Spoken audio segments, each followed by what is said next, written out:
కాబట్టి ఈ నా మాటలు విని వాటి చొప్పున చేయు ప్రతివాడు బండ మీద తన ఇల్లు కట్టుకొనిన బుద్ధిమంతుణ్ణి పోలి ఉంటాడు. వాన కురిసింది, వరదలు వచ్చాయి, గాలి విసిరి ఆ ఇంటి మీద కొట్టింది, కానీ దాని పునాది బండ మీద వేయబడింది కాబట్టి అది పడలేదు. దేవునికి స్తోత్రం కలుగునుగాక. ఈ లోకంలో చాలామంది ఆత్మీయ జీవితాన్ని కట్టుకుంటారు, కానీ కొన్ని ఆత్మీయ జీవితాలు తొందరగానే పడిపోతూ ఉంటాయి, కూలిపోతూ ఉంటాయి. మరికొన్ని ఆత్మీయ జీవితాలు పటిష్టంగా ఉంటాయి, భద్రంగా ఉంటాయి, పదిలంగా ఉంటాయి, స్థిరంగా ఉంటాయి. ఇక్కడ యేసుక్రీస్తు ఇంటి గురించి చెప్తూ ఉన్నాడు.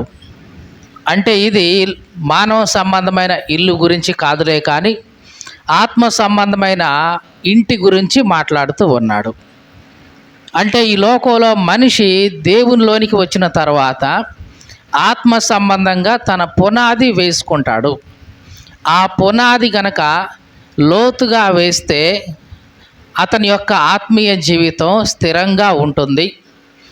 చనిపోయేంత వరకు దేవునితో అతను సరిగ్గా సహవాసంలో ఉండగలుగుతాడు. కానీ ఒకవేళ ఆత్మీయ జీవితం యొక్క పునాది సరిగ్గా వేసుకోకపోతే, అంటే బలహీనంగా వేస్తే, దేవునితో సహవాసం కొద్ది కాలం తర్వాతనే కూలిపోతుంది. చివరికి అతని యొక్క ఆత్మీయ స్థితి మొత్తం కూడా కుప్పకూలిపోతుంది. ఇది 2 ఇళ్లతో దేవుడు పోలుస్తూ చెప్పాడు. మొదటి వాడు బుద్ధిమంతుడు. ఇటువంటి వాడు బుద్ధిమంతుడు. ఈ బుద్ధిమంతుడు తన ఇల్లు కట్టుకోవాలని తీర్మానించుకున్నాడు. ఇల్లు అంటే ఇక్కడ మన ఆత్మీయ జీవితం. బుద్ధిహీనుడు కూడా తన ఇంటిని కట్టుకోవడానికి సిద్ధపడ్డాడు. జాగ్రత్తగా చూడండి, 2 వ్యక్తులు, ఈ లోకంలో ఉన్న అందరినీ కూడా దేవుడు 2 వ్యక్తులతోనే పోలుస్తూ ఉన్నాడు. బుద్ధిమంతుడు, బుద్ధిహీనుడు. ఎవరు బుద్ధిమంతులు? ఎవరైతే తమ పునాది పటిష్టంగా దేవునిలో వేసుకుంటారో వాళ్ళు బుద్ధిమంతులు. ఎవరైతే పునాది పటిష్టంగా వేసుకోరో, బలహీనంగా వేసుకుంటారో వాళ్ళు బుద్ధిహీనులు. ఈ లోకంలో ఉన్న అందరినీ కూడా దేవుడు 2తో మాత్రమే పోలుస్తూ ఉన్నాడు. దేవుని దృష్టిలో ఇవన్నీ కూడా కేవలం మనుషుల దృష్టిలో అయితే కనుక మనం చాలా రకాలుగా విభజిస్తూ ఉంటాం. కానీ దేవుడైతే గనక ఈ లోకంలో ఉన్న అందరినీ ఎప్పుడైనా విభజించాలి అనుకుంటే 2 వర్గాలుగా విభజిస్తూ ఉంటాడు. మనుషులైతే గనక ఎన్నో వర్గాలుగా విభజిస్తూ ఉంటారు. కానీ దేవుడైతే కనుక 2 వర్గాలు ఉంటాయి దేవుని దృష్టిలో ఎప్పుడైనా సరే. ఒకవేళ పరిశుద్ధతను ఆధారం చేసుకొని విభజిస్తే పరిశుద్ధులు, అపరిశుద్ధులు, లేదా నీతిమంతులు, అనీతిమంతులు, లేదా నరకానికి వెళ్ళేవాళ్ళు, పరలోకాన్ని చేరేవాళ్ళు, లేదు చిన్న కుమారుడు, పెద్ద కుమారుడు. ఇట్లాగా దేవుడు ప్రతిసారి 2గా మాత్రమే విభజిస్తాడు తప్ప ఇంకా ఎక్కువ వర్గాలు చేయడు. ఇక్కడ కూడా ఈ లోకంలో తమ ఆత్మీయ జీవితాన్ని కట్టుకుంటున్న క్రైస్తవులని దేవుడు 2 వర్గాలుగా మాత్రమే విభజిస్తూ ఉన్నాడు. మొదటిది ఎవరంట? బుద్ధిమంతులు యొక్క వర్గం. రెండో వాళ్ళు ఎవరు? బుద్ధిహీనుల యొక్క వర్గం. ఒక్కసారి మనలను మనం పరీక్షించుకోవాలి. నిజంగా మనం ఏ వర్గానికి చెందిన వాళ్ళం? ఈ లోకంలో ప్రతి ఒక్కళ్ళు ఆత్మీయ జీవితం కట్టుకోవడానికి సిద్ధంగా ఉన్నవాళ్లే. ఈ లోకంలో ఒక మనిషి ఇంటిని ఎలాగైతే కడతాడో అలాగే క్రైస్తవ జీవితంలో ఆత్మీయమైన పునాది మనం వేసుకుంటాం. కాబట్టి ఆత్మీయ జీవితాన్ని ఈ లోకంలో ఇంటితో యేసుక్రీస్తు పోలుస్తున్నాడు. ఈ లోకంలో మానవులుగా మనం ఇళ్ళు నిర్మించుకుంటూ ఉంటాం. ఆ ఇల్లు స్థిరంగా ఉండాలి, 4-5 స్టేర్లు ఉండాలి, బలంగా ఉండాలన్నప్పుడు ఏం చేస్తాం? లోపల దాకా గుంట తీసి అక్కడ పిల్లర్స్ వేసి అక్కడి నుంచి స్టెప్ బై స్టెప్ కట్టుకుంటూ వస్తాం. ఒకవేళ పిల్లర్స్ వేయలేదు, హడావిడిగా ఏదో కట్టేశాం, కొంతకాలానికి ఏమవుతుంది? ఏదైనా చిన్న భూకంపం వచ్చినా, గాలి తుఫానులు వచ్చినా ఆ ఇంటి మీద కొట్టినప్పుడు ఆ ఇల్లు పడిపోతుంది. అప్పటిదాకా పడిన కష్టం అంతా కూడా వృధా అయిపోతుంది. అలాగే ఆత్మీయ జీవితంలో మనం ఆత్మీయ జీవితాన్ని కట్టుకుంటున్నప్పుడు మన పునాది బలంగా వేయాలి, లోతుగా వేయాలి.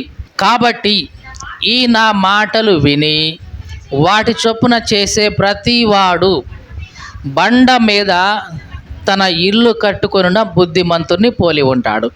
బుద్ధిమంతుడు ఏమి చేశాడంట? బండ మీద తన ఇల్లు కట్టుకున్నాడు.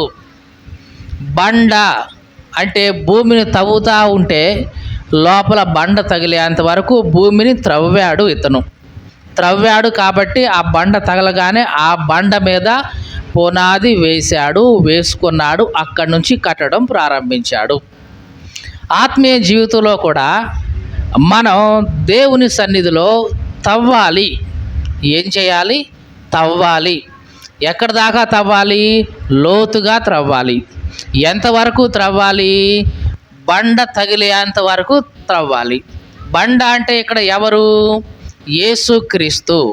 దేవునికి స్తోత్రం కలుగును గాక. నీ జీవితంలో యేసుక్రీస్తును నీవు కనుగొనేంత వరకు నీ ఆత్మీయ జీవితంలో ఆయన్ను వెతుకుతూనే ఉండాలి. ఏం చేయాలి? వెతుకుతూనే ఉండాలి, త్రవ్వుతూనే ఉండాలి. ఎప్పటిదాకా?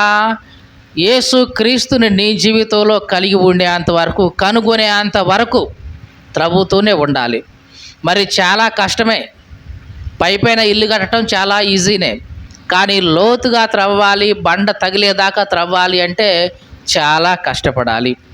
ఎప్పుడైతే నీవు అలాగా కష్టపడి యేసుక్రీస్తును కనుగొనేంత వరకు నువ్వు వెతుకుతావో, తవ్వుతావో, అప్పుడు నీ పునాది వెయ్యి తప్పనిసరిగా నీ జీవితంలో ఇక ఎన్నడూ కూడా వెనక్కు తిరగవు. కానీ చాలామంది క్రైస్తవులు ఏమి చేస్తుంటారంటే వాళ్ళ ఆత్మీయ జీవితాన్ని కష్టపడి తవ్వరు, ఏదో పైనే పునాది వేసుకోవాలని చూస్తూ ఉంటారు. క్రైస్తవ జీవితంలో కష్టపడి తవ్వాలి. కష్టపడటం అంటే ప్రార్థనలో శ్రమ పడాలి. దేంట్లో శ్రమ పడాలి? ప్రార్థనలో శ్రమ పడాలి. దేవుని వాక్యాన్ని చదువుకోవడంలో శ్రమ పడాలి. దాన్ని ధ్యానం చేసుకోవడంలో శ్రమ పడాలి. ఇవన్నీ కొంచెం కష్టంగానే అనిపిస్తాయి.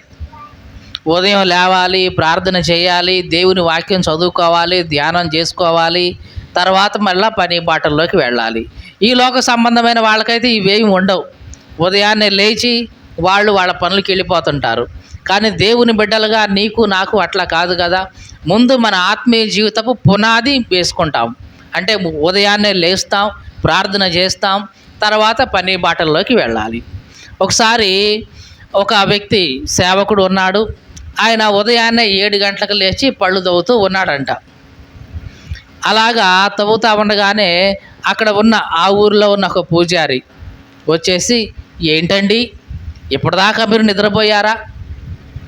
నేను ఎప్పుడు 5 గంటలకే లేచాను, సంధ్యావందనం అవన్నీ చేశాను, మీరు ఇప్పుడు పళ్ళు తవ్వుకుంటున్నారా? ఇప్పుడు నిద్ర లేచారా అని అడిగాడంట. దానికి ఆ వ్యక్తి అన్నాడు, ఏవండి నేను ఇప్పుడు లేవలేదండి, తెల్లవారుజామున 3 గంటలకే లేచానండి, ఉదయాన్నే లేచానండి. మీకంటే ముందుగానే యేసు రక్తంతో నా హృదయాన్ని, నా పాపాన్ని ఇవన్నీ కూడా కడుక్కుంటూ ఇదిగో ఈ నోటి దగ్గరికి వచ్చేసరికి ఈ టైం అయిందండి అన్నాడంట. ఇది కష్టపడటం అంటే, తవ్వటం అంటే ఉదయాన్నే లేవడం, దేవుని సన్నిధిలో నీ హృదయాన్ని కుమ్మరించి గత పాపాలు ఏవైతే ఉన్నాయో, తెలియక చేసినవే కానీ, తెలిసి చేసినవే కానీ, ఉద్రేకంతో చేసినవే కానీ, ఉద్దేశపూర్వకంగా చేసినవే కానీ, అవన్నీ దేవుని సన్నిధిలో మరొకసారి ఒప్పుకుంటూ వాటన్నిటిని గురించి క్షమాపణ అడిగి, దేవా మరలా ఈరోజు నాకు ఇచ్చావు నాయనా, 24 గంటలు ఇచ్చావు దేవా, ఈ 24 గంటల్లో కనీసం ఈ రోజైనా ఇదిగో నీకు సంతోషంగా నేను జీవించేలాగా నాకు సహాయం చేయి ప్రభువా అని ఆయన సహాయాన్ని, ఆయన కృపను, కనికరాన్ని ఇవన్నీ కోరుకొని అప్పుడు లేవాలి. దేవునికి స్తోత్రం కలుగును గాక. చాలామంది అనుకుంటాం మనకి ఉద్యోగం వస్తే ఇక అదే దేవుని కృప అనుకుంటాం, లేదా ఇంకా ఏదైనా చూస్తే దేవుని కృప అనుకుంటాం. చాలామంది సైన్యంలో పనిచేస్తూ ఉంటారు. దేంట్లో? సైన్యంలో. అలా సైన్యంలో పనిచేసే వాళ్ళని ఉదయాన్నే తెల్లవారుజామున 5ంటికి లేపుతారు. వాళ్ళు వాకింగ్ చేయాలి, రన్నింగ్ చేయాలి, వాళ్ళవన్నీ చేసుకుంటూ 8-9 గంటల దాకా అవి చేస్తూనే ఉంటారు వాళ్ళు. ఆ 9 గంటలకు ఏదో టిఫిన్ పెడతారు. తర్వాత మళ్ళీ యుద్ధ నైపుణ్యాలు ఇవన్నీ నేర్చుకుంటూనే ఉంటారు. ఎవరి స్థలానికి వాళ్ళు వెళ్ళి కాపలా కాస్తూ ఉండాలి. ఇట్లాగా వాళ్ళు ఉదయం నుంచి సాయంత్రం దాకా 24 గంటలు అదే పనిలో ఉంటారు. మీకు తెలుసా అండి? అదే పనిలో ఉంటారు. అట్లాంటి ఒక సైనికుడు ఉన్నాడు. అతను రోజు ఉదయాన్నే 5ంటికి లేవాలి. ఎన్నింటికి లేవాలి? 5ంటికి లేవాలి. ఇతను ప్రతిరోజు 5ంటికంటే కూడా ఒక 2 గంటల ముందుగానే లేచేవాడు. ఏం చేసేవాడు? 5ంటికి ఈరోజు లేవాలి అనుకుంటే దానికంటే 2 గంటల ముందుగానే లేచి ముందు దేవుని సన్నిధిలో తన హృదయాన్ని కుమ్మరించి, దేవా నాకు ఈ పని అప్పగించావు, నాకు ఈ జాబ్ ఇచ్చావు, ఈ రోజంతా నాకు అప్పగించబడిన పనిని నేను జాగ్రత్తగా చేయాలి, నాకు అప్పగించబడిన విధిని జాగ్రత్తగా నిర్వర్తించాలి, నాకు సహాయం చేయి, ఎవరి దగ్గర నుంచి ఏ మాట రాకుండా, ఇదిగో నా వలన ఏ తప్పు జరగకుండా ఈ రోజంతా నాకు సహాయం చేయని 2 గంటలు ముందుగానే లేచి ప్రార్థన చేసి సిద్ధపడి ఆయన తన డ్యూటీకి వెళ్ళిపోయేవాడు. కానీ మనమైతే ఏం చేస్తాం? దేవుడు మనకు ఉద్యోగం ఇచ్చాడు కదా, జాబ్ ఇచ్చాడు కదా, ఇక మనకి ఇంకేముంది, అవసరం లేదులే కానీ అప్పుడు 5ంటికి లేచి చకచక రెడీ అయిపోయి 5 నిమిషాల్లో బయటికి వెళ్ళిపోతాం. ఇది నిజంగా పునాది వేసుకోవడం కాదండి. నువ్వు ఉద్యోగం చేస్తున్నా, వ్యాపారం చేస్తున్నా, కూలి పని చేస్తున్నా, ఇంకా ఏం చేస్తున్నా సరే ముందు నీ ఆత్మీయ జీవితపు పునాది వేసుకోవాలి ఏ రోజుకు ఆ రోజు. మీకు అర్థమైందండి ఈ మాట? ప్రతిరోజు ప్రార్థన ద్వారా నీ పునాదిని నువ్వు వేసుకొని తర్వాత నీ పని బాటల్లోకి వెళ్ళాలి. అలాగ చేసినప్పుడు ఆ దినమంతా కూడా చాలా ఫలవంతంగా ఉంటుంది. ఎటువంటి సందేహం లేదు. నువ్వు చేసే ప్రతి పని ఆశీర్వాదకరంగా ఉంటుంది. నువ్వు తలపెట్టిన ప్రతి పని సఫలమవుతుంది.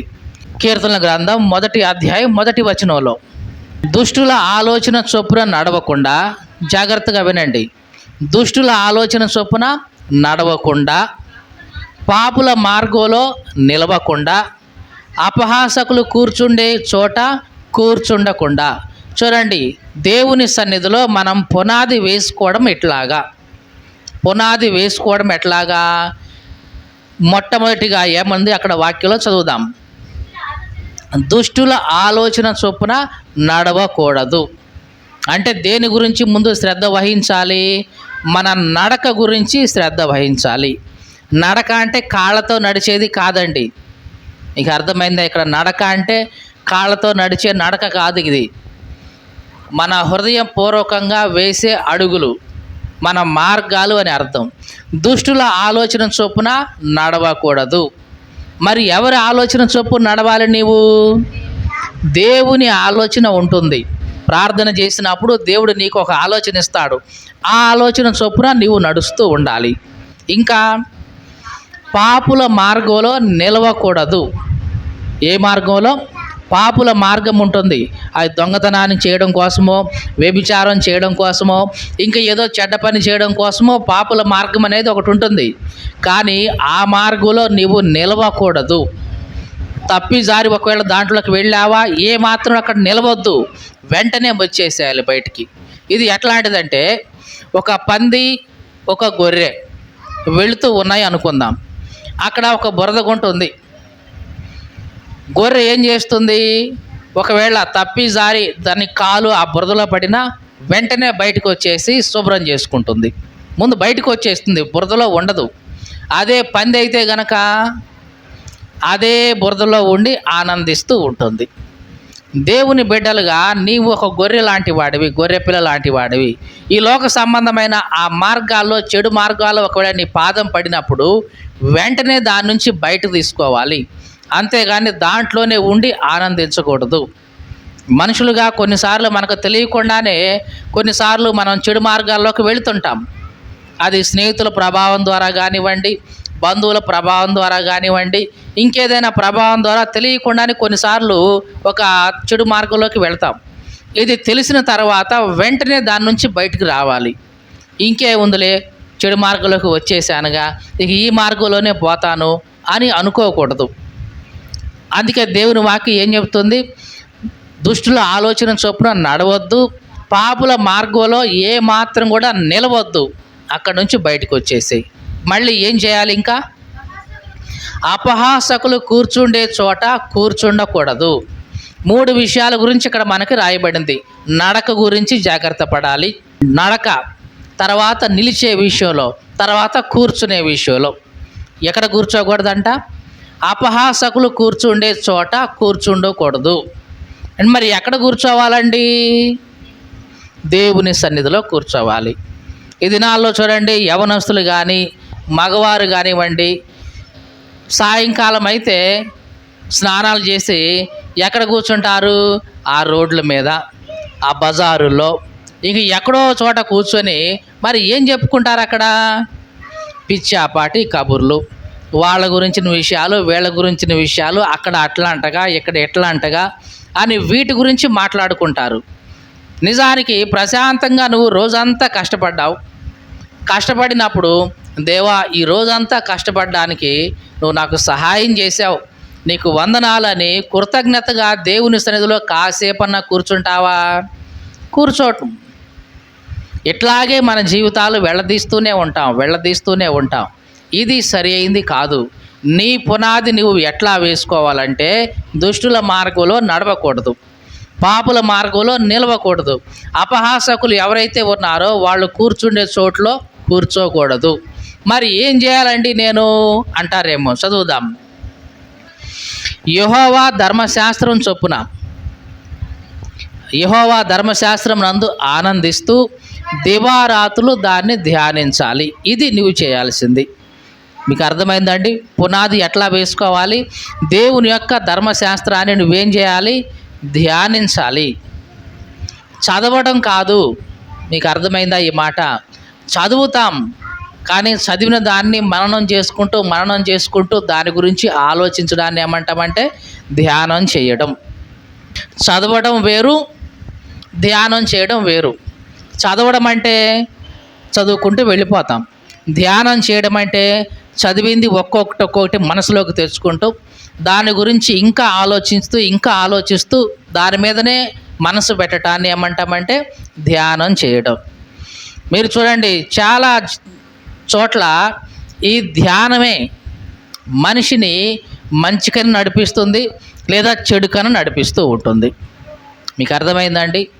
ఒక విషయాన్ని గురించి పదే నువ్వు ఆలోచిస్తే ఆ విషయం మంచిదైతే కనుక నిన్ను మంచి వైపు నడిపిస్తూ ఉంటుంది. ఒకవేళ అది చెడుదైతే కనుక నిన్ను చెడు వైపు నడిపిస్తూ ఉంటుంది. దేవుని మాటలు కనుక నీ హృదయంలో తలపోసుకుంటూ పదే వాటి గురించి ఆలోచిస్తూ ఉంటే కనుక నీ మార్గం మంచిగా ఉంటుంది. కానీ చాలామంది దేవుని మాటలను తలుచుకోరు. ఎవరో ఎప్పుడో అన్న మాటలు ఉంటాయి కదా, అవి మాత్రం బాగా తలుచుకుంటారు. తలుచుకొని వాటి గురించి ఆలోచిస్తూ ఉంటారు. ఇట్లా అన్నది నన్ను ఏ ఉద్దేశంతో అంది, వెనకాల ఏ ఉద్దేశం ఉంది అని ఇవన్నిటి గురించి ధ్యానం చేస్తూ ఉంటారు. దేవుని మాటల గురించి ధ్యానం చేయయ్యా అంటే వాటి గురించి చెయ్యం. కానీ ఎవరో ఏదో ఒక మాట అంటే ఆ మాట గురించి బాగా ధ్యానం చేస్తాం, అధ్యయనం చేస్తాం. దాని ముందేంది, వెనకేంది, కుడి ఏంది, ఎడమేంది, పైన ఏముంది, కిందే ఉంది, వాళ్ళ ఉద్దేశం ఏముంది, వాళ్ళు ఏమనుకుంటున్నారు, ఏ ఉద్దేశంతో ఈ మాట అన్నారు వీళ్ళు, ఇవన్నీ ఆలోచిస్తూ చివరికి మన ధ్యానాన్ని ఎటువైపు పంపిస్తాం? ఒక చెడు మార్గం వైపు పంపిస్తూ ఉంటాం. కానీ నువ్వు ధ్యానం చేయాల్సింది దేని మీద? మనుషుల మాటల మీద కాదు, దేవుని వాక్యాన్ని నీవు ధ్యానం చేయాలి. ఎప్పుడో కాసేపు కాదు, దివారాత్రులు నువ్వు ధ్యానం చేయొచ్చు. అలా ఎప్పుడైతే నీవు ఎట్లాగా నీవు పునాది వేసుకుంటావో నీవు చేసే ప్రతి పని కూడా సఫలమవుతుంది. ఇట్లాగా ధ్యానం చేసేవాడు, ఇట్లాగా పునాది వేసుకున్నవాడు ఎట్లా ఉంటాడంట? అతడు నీటి కాలువల యోరను నాటబడినదై ఆకు వాడక తన కాలమందు ఫలమిచ్చే చెట్టులాగా ఉంటాడు. చూడండి, ఒక చెట్టు ఉంది. ఆ చెట్టు ఎట్లా ఉందంట? నీటి కాలువల యోర నాటబడింది. యోర అంటే కొంతమంది ఏమో గనిమలు అంటారు, గన్యాలు అంటారు. కొంతమంది ఏమో తూర్పుగోదావరి జిల్లా ఆ ఏరియాలోనేమో ఓర్లు అంటారు. ఓరలు వేసారా అంటారు. అంటే మనమేమో గన్యాలు చెక్కారా అని అంటాం, వాళ్ళేమో ఓరలు వేసారా అంటారు.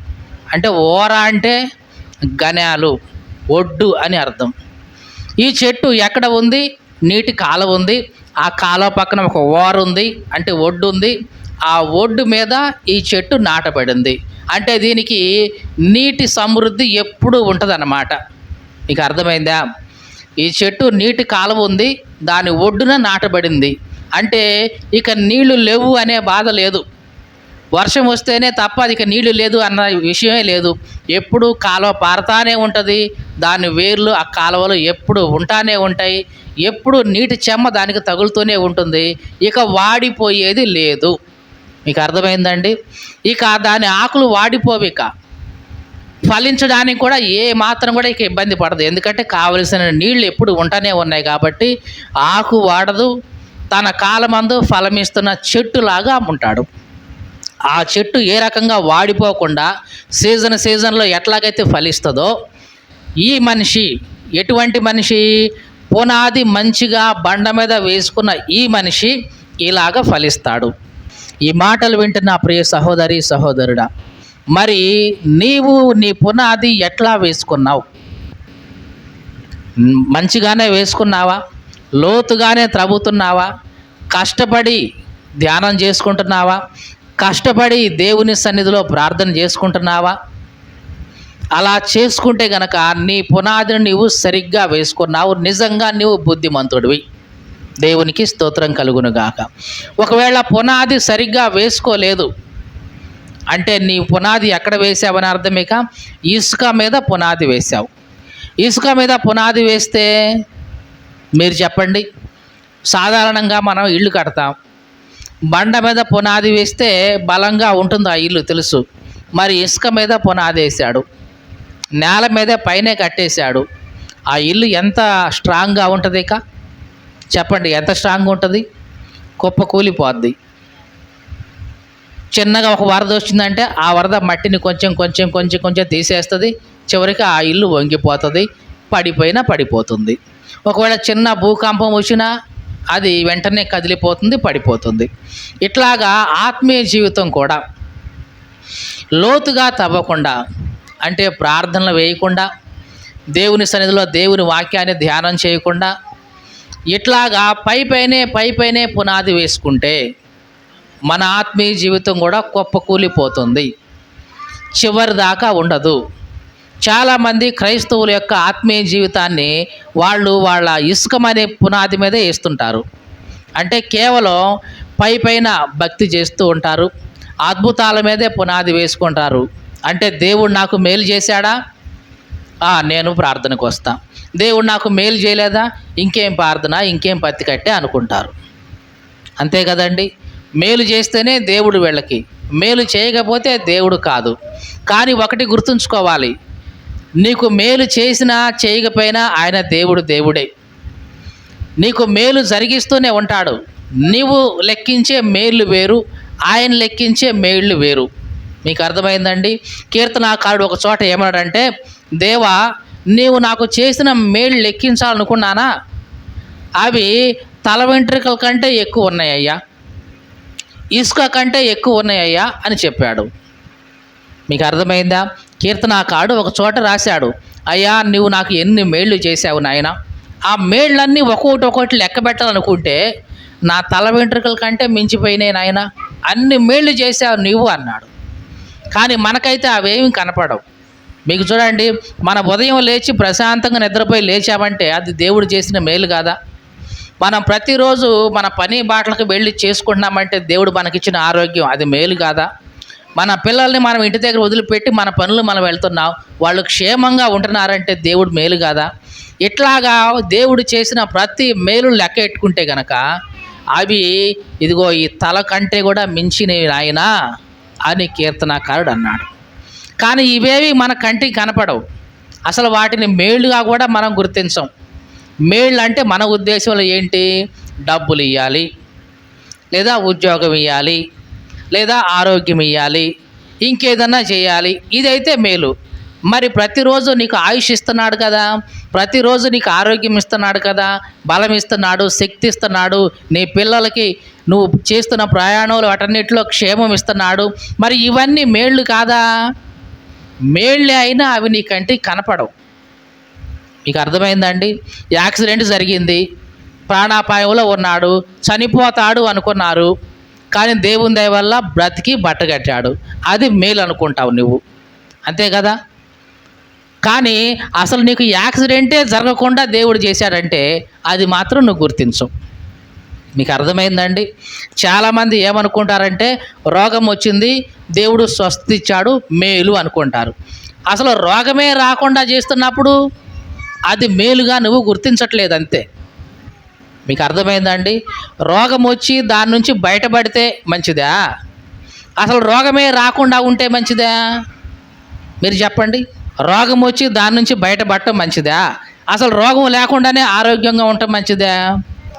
రోగం వచ్చి మందులు వాడి హాస్పిటల్కి పోయి మళ్ళీ ట్రీట్మెంట్ చేసుకొని ఈ ఇబ్బంది పడి ఇంటికి వచ్చి అమ్మయ్య దేవుడా ఎంత మేలు చేశావు అని అంటాం. అసలు రోగమే రాకుండా నీకు మంచి ఆరోగ్యం ఇస్తే ఇంకెంత మేలు అది. కానీ మనుషులుగా మనం ఏం చేస్తాం, దేవుడు చేసిన ఇట్లాంటి మేళ్ళన్నీ కనపడవు మనకి.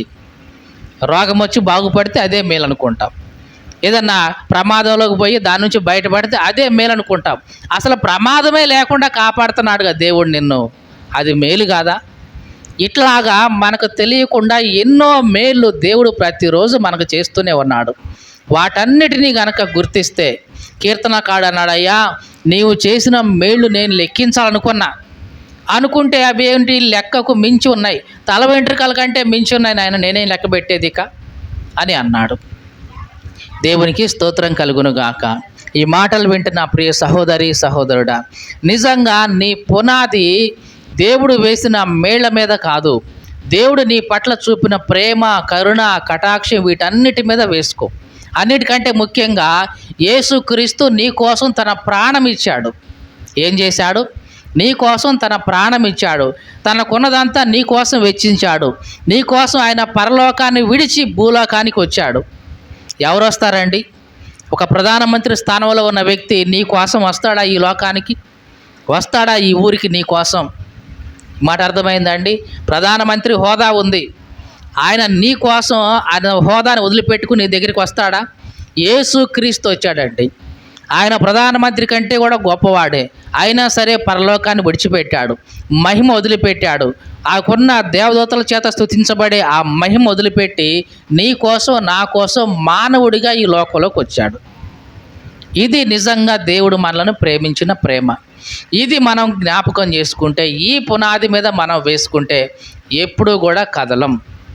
అద్భుతాలు నీ జీవితంలో జరగవచ్చు, జరగకపోవచ్చు, స్వస్థత రావచ్చు, రాకపోవచ్చు, అయినా సరే ఇదిగో దేవుడు నన్ను ప్రేమించాడు, నా కోసం పరలోకాన్ని విడిచిపెట్టాడు, నా కోసం తన ప్రాణమే త్యాగం చేశాడు, అట్లాంటి దేవునికి నేను కృతజ్ఞత కలిగి ఉంటాను, అట్లాంటి దేవుణ్ణి నేను తప్పకుండా సేవించాలి అని ఈ రకమైన పునాది నీవు వేసుకుంటే నిజంగా నీవు బుద్ధిమంతుడివే. ఇక నీ జీవితం ఆత్మీయ పునాది ఎప్పుడు కూడా కదిలించబడదు. నీ ఆత్మీయ గృహానికి వచ్చిన ఇబ్బంది ఏమీ లేదు. ఎందుకంటే కష్టాలు వస్తాయి పోతాయి, శ్రమలు వస్తాయి పోతాయి, కానీ నువ్వు వాటి మీద నీ పునాది వేసుకోలేదు. దేని మీద వేసుకోలేదు? వాటి మీద వేసుకోలేదు. ఇదిగో దేవుడు నన్ను ప్రేమించాడు, నా కోసం తన ప్రాణం పెట్టాడు, కాబట్టి ఇదిగో ఈ పునాది మీద నువ్వు వేసుకుంటే నువ్వు ఎన్నడూ కూడా కదిలించబడవు, స్థిరంగా ఉంటావు. సాధు సుందర్ సింగ్ అనే ఒక వ్యక్తి ఉన్నాడు. ఆయన ఒక మాట చెప్పాడు. ఏమని చెప్పాడంటే, చాలామంది క్రైస్తవులు ప్రార్థనకి ఎందుకు వెళ్తున్నావమ్మా, భక్తి ఎందుకు చేస్తున్నావయ్యా అని అడిగితే పరలోకం పోవటానికి కదా చెప్తారు, పరలోకం పోదామని. ఇంకొంతమంది ఎందుకు ప్రార్థనకు పోతున్నావా అంటే నరకం నుంచి తప్పించుకోవటానికి. ఈ రెండు కారణాలు చెప్తారు, పరలోకం పోవాలి లేదా నరకం నుంచి తప్పించబడాలి. ఈ రెండు కారణాలే చెప్తారు. కానీ ఆయన ఏమన్నాడంటే, నేను యేసుక్రీస్తుని సేవిస్తుంది ఆయన నాకేదో పరలోకం ఇస్తాడు అని ఆశతో కాదు, లేకపోతే ఆయన్ని సేవించకపోతే నన్నేదో నరకంలో పడేస్తాడు అనే భయంతో కూడా కాదు. మరి ఎందుకు సేవిస్తున్నావయ్యా? ఎందుకంటే ఆయన నా కోసం ప్రాణం పెట్టాడు కాబట్టి నేను ఆయన ప్రేమిస్తున్నాను, సేవిస్తున్నాను, ఆరాధిస్తున్నాను. ఇంతే, ఇంకే కారణం లేదు. మీకు అర్థమైందండి? ఇది నిజంగా మంచిగా పునాది వేసుకోవటం. ఈ పునాది వేసుకుంటే నీ జీవితంలో నీ ఆత్మీయ జీవితాన్ని ఎవ్వరూ కదిలించలేరు. ఇక మీకు అర్థమైందండి? పరలోకం వస్తుందన్న ఆశ కాదు, నరకంలో పడేస్తాడన్న భయం కూడా కాదు. ఆయన నా కోసం ప్రాణం పెట్టాడు కాబట్టి నేను ఆయన్ని ప్రేమిస్తున్నాను. ఇది నిజమైన పునాది. ఈ మాటలు వింటున్న ప్రియ సహోదరి సహోదరుడా, మరి నీ పునాది ఎట్లా ఉంది? బుద్ధిమంతుడిలాగా బండ మీద పునాది వేస్తున్నావా, లేక బుద్ధిహీనుడిలాగా ఇసుక మీద పునాది వేస్తున్నావా? అద్భుతాలని, సూచకీలని, ఉద్యోగాలని, వ్యాపారాలని, పెళ్ళిళ్ళని, పురుళ్ళని, వీటి మీద పునాది వేసుకోవద్దు. ఇవి నీ జీవితంలో ఉంటాయి, పోతాయి. ఇవి శాశ్వతం కాదు. కానీ యేసుక్రీస్తుని ప్రేమించిన ప్రేమ ఉందే, అది శాశ్వతం. ఆయన నీ కోసం ప్రాణం పెట్టిన ఆ త్యాగం ఉందే, అది శాశ్వతం. నిజంగా అట్లాంటి దాని మీద నీ పునాది వేసుకో. నీ ఆత్మీయ జీవితం ఎన్నటికీ కూడా కదిలించబడదు. అపవాది వచ్చినా సరే నీ ఆత్మీయ జీవితాన్ని ఏమీ చేయలేడు. బిల్లీ గ్రాహం అనే ఒక వ్యక్తి ఉన్నాడు, మంచి సేవకుడు. ఏం పేరు? Billy Graham. ఆ బిల్లీ గ్రాహం దగ్గరికి అపవాది వచ్చాడు. వచ్చి ఒకరోజు మాట్లాడుతూ ఉన్నాడు. అప్పటికి బిల్లీ గ్రాహం గారు బయటికి వెళ్ళి సువార్త చేసి వచ్చాడు. సువార్త చేసి వచ్చినప్పుడు ఆయన ఇంట్లో ఏమీ లేవు తినటానికి. అప్పుడు కొన్ని బంగాళాదుంపలు ఉంటే వాటిని ఉడికించి వాటిని తింటా ఉన్నాడు. ఆ సమయంలో అపవాది వచ్చాడు. వచ్చి అన్నాడు చెవి దగ్గర పెట్టుకొని, బిల్లీ గ్రాహం, చూసావా నీ బ్రతుకు, చూసావా నీ పరిస్థితి? ఆ దేవుడు దేవుడనే దేవుణ్ణి సేవిస్తున్నావు కదా, ఆయన్ని సేవిస్తే నీకు మిగిలింది ఏంది? ఈ దుంపలేగా నీకు మిగిలింది, ఇవేగా ఇప్పుడు నువ్వు తింటున్నావు. ఇట్లాంటి దేవుణ్ణి సేవించడం అవసరమా అని చిన్నగా ఆ బిల్లీ గ్రాహం చెవి దగ్గర అపవాది మాట్లాడుతూ ఉన్నాడంట. ఒకవేళ ఆ స్థానంలో నీవు నేను గనక ఉంటే ఏమనే ఉండేవాళ్ళం?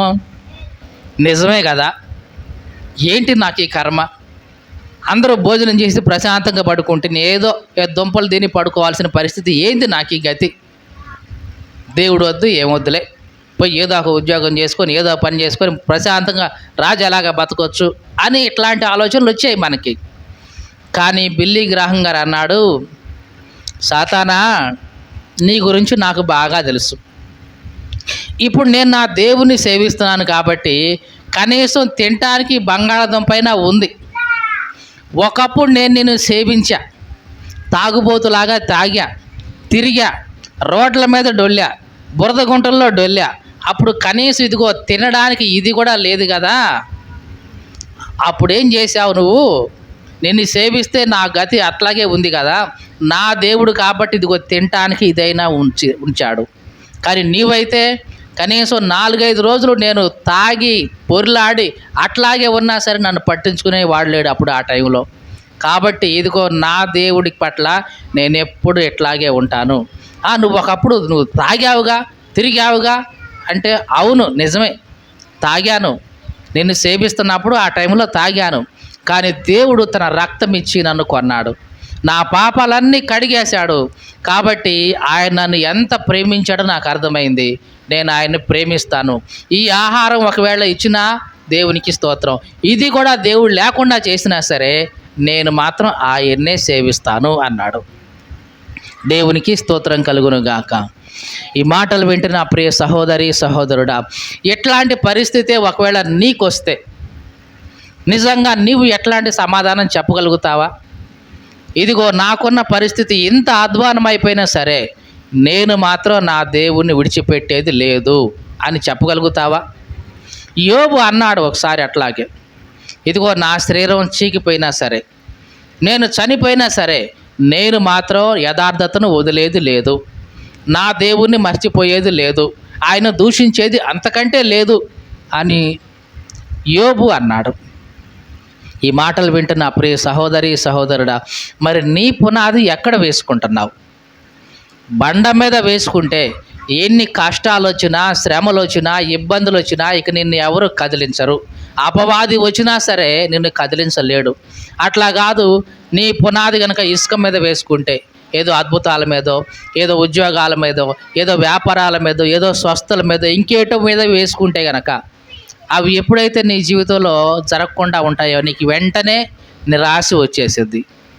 ఏదో దేవుడు అనుకొని నమ్మాను, దేవుడు మేలు చేస్తాడని వచ్చా, దేవుడు ఉద్యోగం ఇస్తాడంటే వచ్చా, దేవుడు ఏదో పెళ్లి చేస్తాడంటే వచ్చా, దేవుడు ఏదో పిల్లనిస్తాడంటే వచ్చా, చివరికి ఏమీ లేవే అని నిరాశ వచ్చేసింది. ఇట్లాంటి పునాది వద్దు. ఇట్లాంటి పునాది వేసుకునే కంటే అసలు పునాది లేకుండానే ఉండటం మంచిది.